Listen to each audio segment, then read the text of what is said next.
Hi everyone, price Lord. ஆண்டவராகிய இயேசு கிறிஸ்துவ நாமத்தினால உங்க எல்லாரையும் நான் வாழ்த்துறேன்.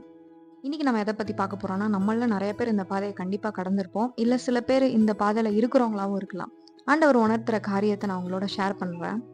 என்னன்னா, நம்ம ஆண்டவருக்குள்ள நல்லா இருந்திருப்போம். ஆனா சில விஷயத்துல நம்ம ஆண்டவரை விட்டு பின்வாங்கி பாவத்துல நம்ம விழும்போது, நம்ம ஆண்டவருக்குள்ள எப்படி திரும்ப வர்றது நம்ம நிறைய நேரம் யோசிச்சிருப்போம். சரி, நம்ம ஆண்டவரை ஹர்ட் பண்ணிட்டோமே, எப்படி நம்ம திரும்ப வர்றதுன்னு சொல்லிட்டு.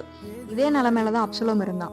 அவன் எருசலேம்குள்ள இருக்கான். ஆனா தகப்பனுடைய முகத்தை பார்க்காம இருக்கான். இன்னைக்கு நம்ம பிரசன்னத்துல இருக்கோம், சபையில இருக்கோம். ஆனா நமக்கும் ஆண்டவருக்குள்ள இருக்கிற அந்த பர்சனல் ரிலேஷன்ஷிப் வந்து கண்டிப்பா கட்டாயிருக்கு. ஆனா அப்சலோம் என்ன தெரியுமா பண்ணா, இல்ல நான் என்னுடைய தகப்பனுடைய முகத்தை பார்ப்பேன்னு சொல்லி 3 வருஷத்துக்கு அப்புறம் போய் பார்க்கும்போது என்ன நடந்தது தெரியுமா? தாவீது வந்து ஒதுக்கி தள்ளல, மகனேன்னு சொல்லி அவனை கட்டி தழுவி முத்தமிட்டானா.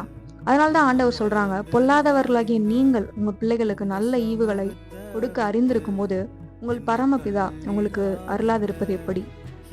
இன்னைக்கு இயேசு கிறிஸ்து அதே மாதிரிதான் ஆண்டவர், அதே அன்போட தான் இருக்காங்க. நம்ம திரும்ப போகதாங்க நமக்கு மனசு இல்லை. ஆண்டவர் திரும்ப நம்மளை அணைத்து கொள்ள அவர் ரெடியா தான் இருக்காரு. ஸோ ஒரு நாளும் ஆண்டவரை விட்டு விலகி போகாதீங்க.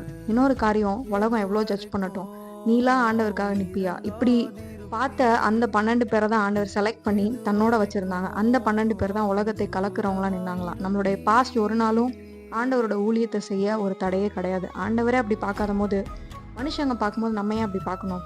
ஆண்டவர் நம்மளை ஸ்பெஷலாக பார்க்குற மாதிரி நம்ம பார்ப்போம். So move towards the future, not towards your past. பாஸ்ட்டில் நீங்கள் நின்னீங்கன்னா நின்றுட்டே இருக்க வேண்டியது தான். ஸோ ஆண்டவரை நோக்கி நீங்கள் முன்னாடி போங்க. கர்த்தர் நிச்சயம் உங்களை ஏற்றுக்கொள்ள அவர் போதுமானவராக இருக்கிறார். Praise the Lord.